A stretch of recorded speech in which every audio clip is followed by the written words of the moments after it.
Are you making one of these silly 7 mistakes that is really hurting your business and making it so it can't grow to the full potential that you know it can grow to?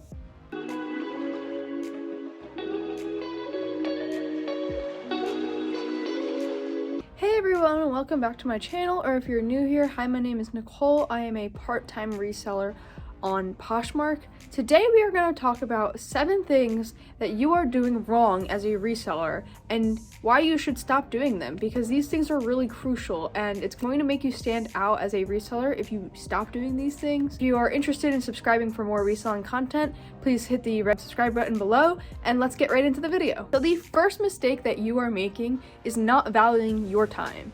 Your time is everything when it comes to your business, and your time is your money. So let's dive into this. Just because something is free doesn't mean that it's worth your time. And it took me so long to realize this. And 4 years later into reselling, I am still on the mindset of like, I'll always pick up free inventory because it's free, right? But that doesn't always mean that it's good. And so I have a good example of this for myself. And when I get inventory from Nextdoor or Facebook, when I reach out for donations from people, I tend to get a lot of people that are just trying to get rid of things, and a lot of the times what they give me is not always good stuff, and a lot of the times I can't really resell it. So for me, I get these big bags, which is 7-8 bags sometimes, and I have to go through and pick out what is good, what is not good. And I'll tell you, when I get a bunch of bags like that, most of the time the items are not really that good. It's only, you never know who you're gonna get good stuff from. But a lot of times if they have that much stuff, it's probably not going to be worth a lot because they're willing to just get rid of it for free. And so this right here is time wasted. You spent time driving to the person to pick up the inventory, and then you also spent time going through the bags that you could be using to spend on, going thrifting or sourcing online and buying in bulk or doing any other thing that will help your business, which is, working on listings, working on steaming items, all these other things that you could be doing. So yeah, you got free inventory, but a lot of the inventory you might not even be able to list, and a lot of it might not really be worth listing. So you just wasted that time right there, and that time is really precious for your business. So the hard pill to swallow here is just because it's free does not mean it's worth it for your business. The other thing too is not valuing your time. Stop wasting your time sharing and doing all the things that aren't really that important to make sales. You can have a VA or somebody share for you. So if you haven't seen my recent video, I actually talk about how I hired a VA and how life-changing it has been for me. And so this was a hard pill for me to swallow because I had to realize that I can't sit here and waste time sharing all the time. I need to do things that are more important for my business, such as go out sourcing or, work on drafts. And so I hired a VA and I don't waste time sharing anymore. And now I have all that valuable time that I can spend either looking up items and looking at brands to figure out what's trending and what's good to sell, or going out buying inventory. These are all things I wouldn't have time for before because I was sitting here sharing for hours on end each day. Valuing your time, valuing your money, valuing all of the parts of your business is really going to make your business stand out. And a lot of people don't do these things. A lot of people don't value their time properly. The next mistake that you are making is taking it personally. And I know I have talked about this in previous videos along the way. It's just so easy to take things personal. But the problem is this is a business that you're running, and you can't take everything personal because it's not personal. And it's just like any other big company out there. Like, they can't take it personal that they got a bad review. It's just, they can't do it. They're gonna get a million reviews. And same thing with you. If you have a lot of sales that you're making, I know for me, I've made over 800 sales. So I can't take every review as personal because they're just not. They're just coming for me because they, they're not happy with the product they got, or they, whatever the case may be. They may be a rude person. They may, have hard feelings about the item because it doesn't fit them or whatever it is. But it's not personal to you. And it's really been hard for me to understand this because a lot of the times I'm like, well, I'm the person behind the product. So if I'm selling something, the person should like it and they should have a good experience. But the reality is, being a secondhand seller or a reseller is you're not the person behind the product. You're just the one that's giving it to them because you have it and you want to give it a second life.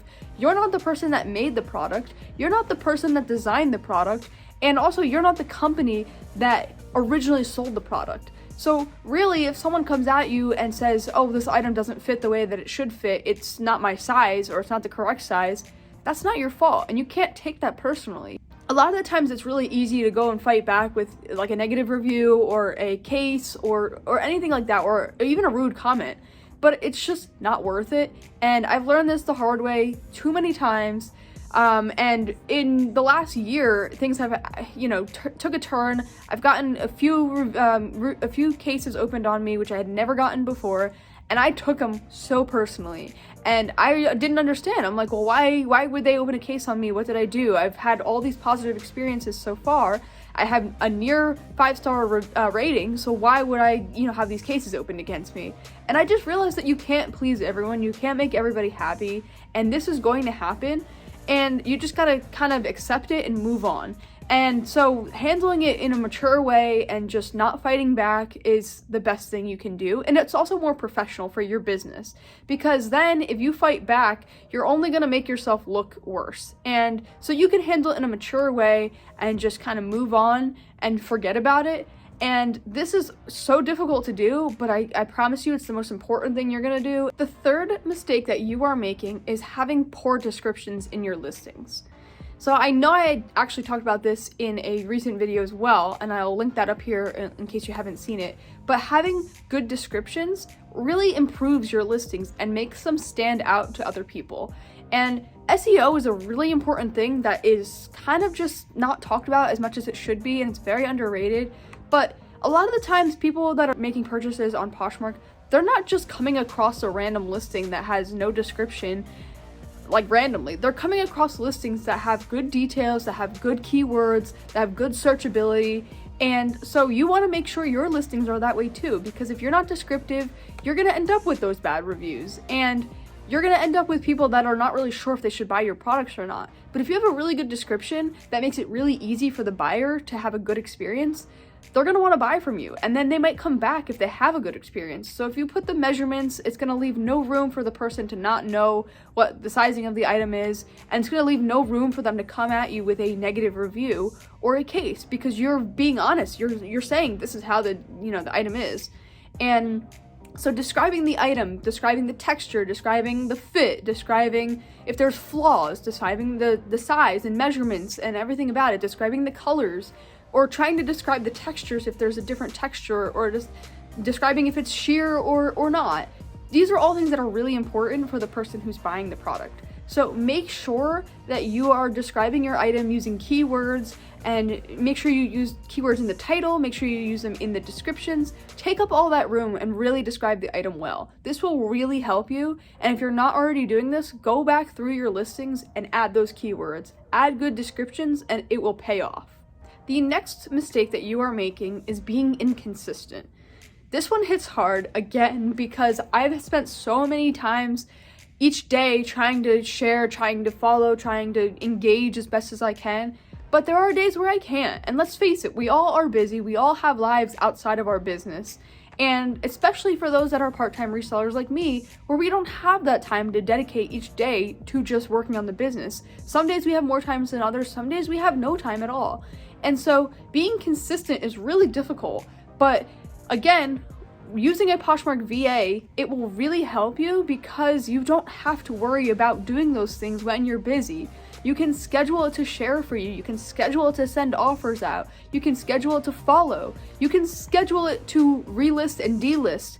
And so this is like game changing, because for those days where I'm super busy, like I'm gonna be honest, today I was super busy. I was at the beach, I was enjoying a nice beautiful day here in New Jersey, and I wasn't really thinking about working most of the day. And it was really great to know that while I was gone, I had my VA sharing for me the entire time.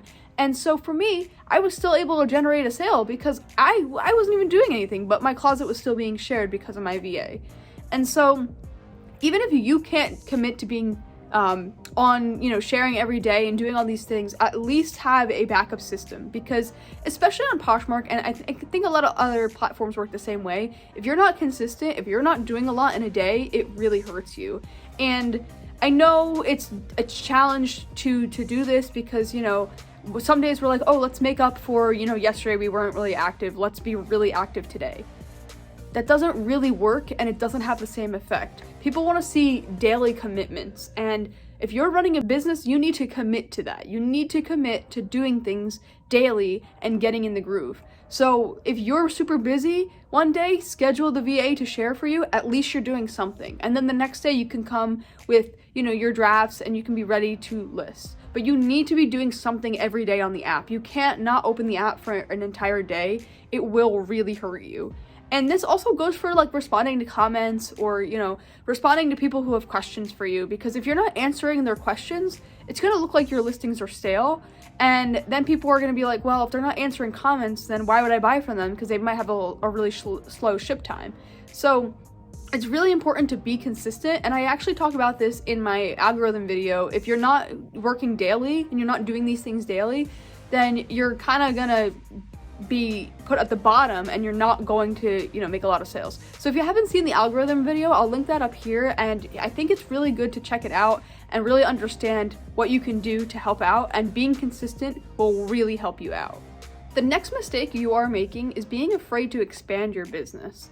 This could be taken in many different directions, but first I'll start with, don't be afraid to explore new brands, try out new things.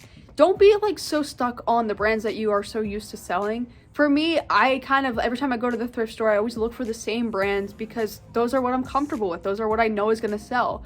But there are so many other brands out there that sell really well that like I don't even know about. And the problem is, like, I'm never going to know about them unless I, you know, dig into them and learn more about them.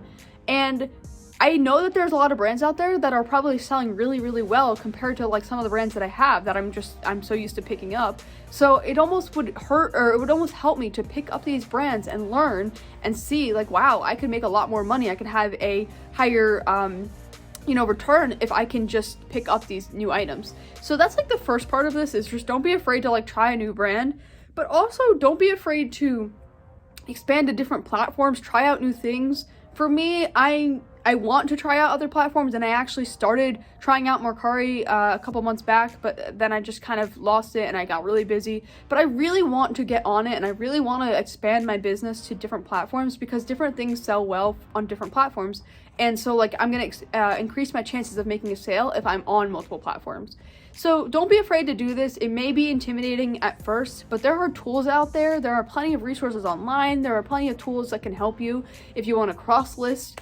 A few of them that I've heard of, but I don't know much about, but I've heard good things.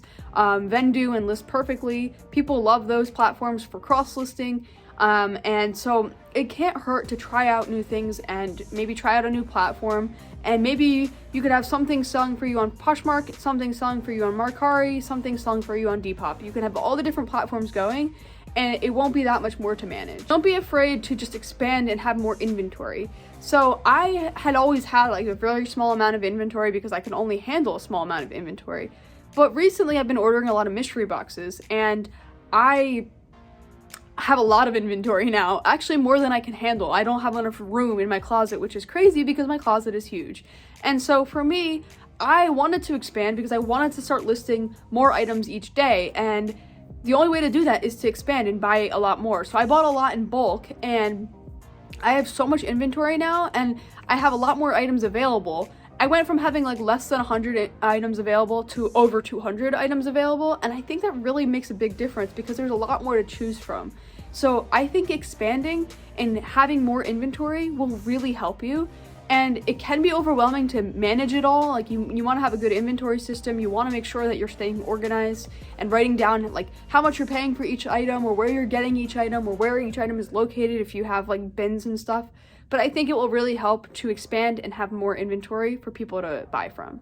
The next mistake that you are making that really hurts you is just being afraid to invest. And so this one, again, I'm very guilty of. So I think a lot of these I'm modeling off of myself because I've made these mistakes along the way. But this one, is just don't be afraid to buy things. If they're expensive, or if you think they're more expensive, or if you want to buy in bulk, but it seems expensive at first, just try it, see what happens, because a lot of the times you can end up in a really good situation. And a good example with this is buying mystery boxes, because a lot of the times they are a little bit pricey to begin with, but honestly, you can sell some of the items for, a good amount to make back the the cost of the box. So for me, I recently have bought a bunch of mystery boxes, and I think I'm going to continue doing it, and I think it will really help. But like, yes, it does seem like I'm investing a lot up front, and yeah, it sounds like, okay, well, I'm down this amount of money for the month, but in reality, you're gonna make that money back, and you're gonna make back way more. So like, if you're afraid to invest and you don't want to buy a lot, then it might hurt you in the end. And say you pick up a piece at a thrift store and it's a really, really good piece, and it's going to sell really well, and it's a little bit more than you would have liked to spend. I think it's worth to just invest in it, because yeah, your return might not be as big because it's a higher cost of good, but I think it will be worth it, because that it's going to sell, it's going to bring in money, and so why not buy it? Why not try it out? So you can't be afraid to invest and buy pieces that are going to sell and that are going to be worth it. And you can't be afraid to buy a lot in bulk, or buy a bunch at the thrift store. Don't have a limit. Don't be like, okay, I'm only going to spend this amount, because you don't want to limit yourself. You don't want to limit the amount of pieces that you're bringing in. You don't want to limit the quality of the pieces that you're bringing in. And so don't go into it with a limit. Go into it thinking, I'm going to get myself new inventory. I'm going to do whatever it takes to get new inventory. And it'll be a lot better for you, and you will have a lot more inventory coming in, and you will get a lot more sales. Also, going along with the don't be afraid to invest, this is also really important to remember when it comes to buying tools to help you succeed. So this can go for, buying a cross-listing platform such as Vivendu or List Perfectly. This can be for buying a VA. For me, that would be Posture VA, or some of the other platforms that are out there for that kind of thing. Or it could also just be for other resources that you use for your business. So for me, I use Canva for my YouTube videos, I use it for my Instagram posts, and I also use it sometimes to make sale posts and stuff like that for my Poshmark.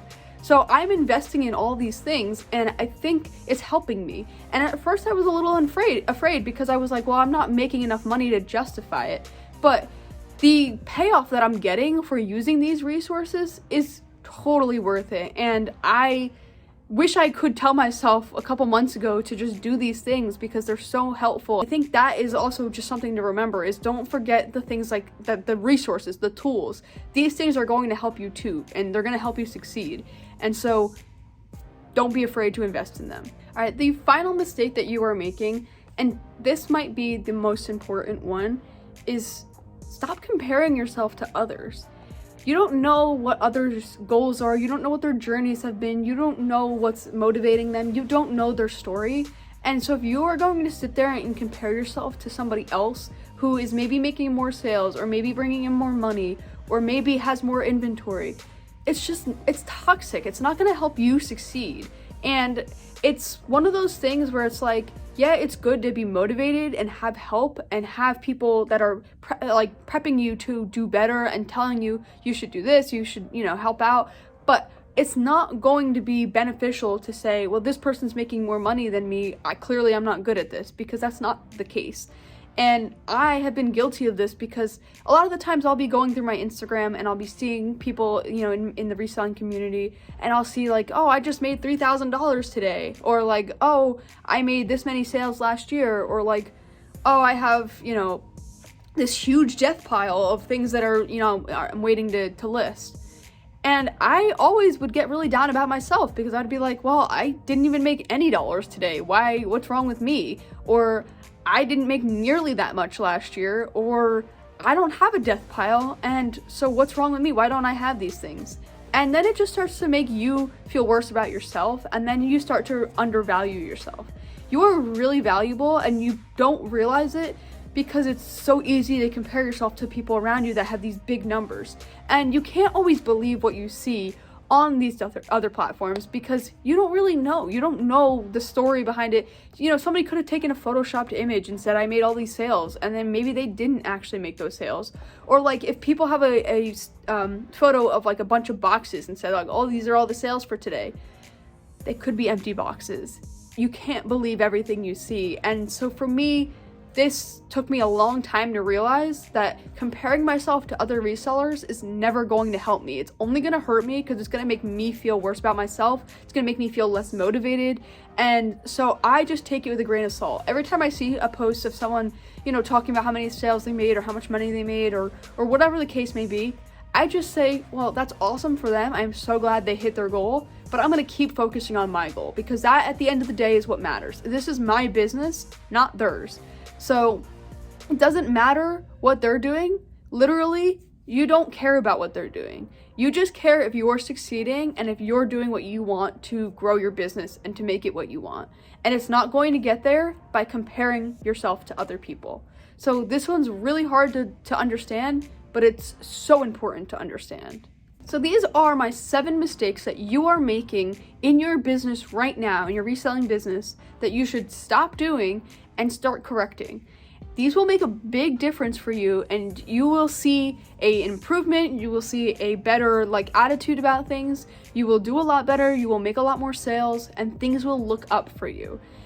Ever since I've started making a lot of these changes in recent months, I felt a lot better about myself. I felt better about my business. I felt better about myself, and I felt like I was actually doing well. I was making more sales. I was generating more money. I was getting in a lot more inventory. I hired a VA. I felt good. I felt like I was hitting the goals that I wanted to, and I felt like I was actually doing things that were helping me get to where I want to be with my business. So follow these 7 things and correct them, and you will see a big difference in your business. So let me know down below if you've been making any of these mistakes. If you're guilty, it's okay if you are. I'm not going to judge you. We've all been there. But let me know down below if you've been there and if you are correcting them and what's happened for you, if anything has, looked up for you. And also, if you're interested in any of the videos that I had linked up above, I will put them in the description so it's easier to find if you forgot about them. But I talk about, the algorithm video. I talk about what's going to make your listings improved. And I also talk about how to get a VA, why I did that and how helpful it's been. And I also talk about different unboxings that I've done and why I've ordered in bulk and how it's helped me. I've also done a lot of other reselling content, so I'm just going to link to my reselling playlist right here, and I hope that helps you kind of get a better understanding about a lot of other reselling tips, because that's what I focus on here on my channel, and so I want to be helpful. So feel free to click on this playlist to learn more about, reselling and the different tips and tricks that I have for you. And also, if you haven't subscribed yet, make sure you're subscribed, because you don't want to miss next week's video, because it might have a very helpful tip for you to succeed. So until then, I'll see you next time.